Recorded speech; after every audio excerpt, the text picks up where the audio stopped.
On est à la remorque gastronomique de « Il n'y a pas de cochon dans mon salon » avec Sam, qui est aussi chef à la salle à manger. Tout un contraste.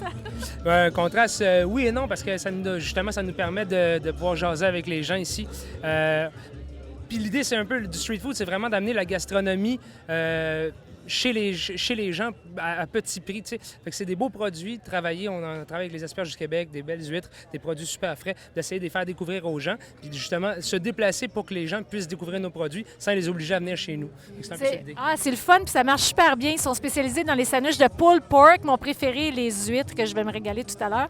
Mais moi, je voulais savoir, une sandwich d'épaule de porc braisée, c'est quand même facile et difficile à faire à la fois parce que ça prend un secret. Tout est dans la sauce. Comment vous la faites, vous autres?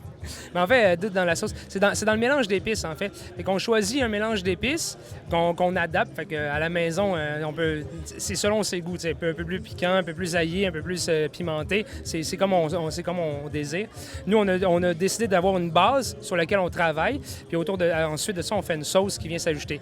Nous, évidemment, on cuit au charbon de bois. Donc, ça donne vraiment la saveur. Et on met en saumure la viande avant. Donc, tout ça, un saumure avec un mélange d'épices, plus le rub d'épices, plus par la suite la sauce barbecue, bien, ça fait, avec le goût du charbon de bois, mais ça fait un délice. Peux-tu me donner quelques-uns des ingrédients secrets qui sont dans votre sauce? Moi, je pense que tout le monde a tout ce qu'il faut dans leur frigidaire présentement.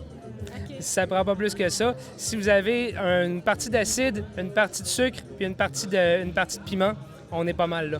Donc, un genre de piment de Cayenne avec du miel et puis du vinaigre de cidre de pomme, genre. Genre, mais ça pourrait être aussi simple que moutarde baseball, ketchup Heinz puis mélasse. Ah, OK. J'adore ça, la simplice. Oui, simple comme ça. Puis après ça, tu rajoutes du piment comme tu veux. Fait que sriracha, tabasco, au choix, sambal. Tu décides de ton dosage de piment. Nous, on aime bien le chipotle. On en utilise une partie. Je ne donnerai pas la recette complète, là, mais il y a beaucoup d'ingrédients. Il faut aller chercher des taux de sel, des taux de sucre, des taux d'acide pour vraiment aller chercher un équilibre dans le produit. Puis le porc est déjà une viande qui est hyper goûteuse quand c'est cuit au charbon de bois comme ça. Donc tout ça, ça se mélange ensemble. Puis ça fait en sorte qu'on peut avoir des beaux résultats ensuite. Le secret, c'est la cuisson lente aussi. Cuisson lente.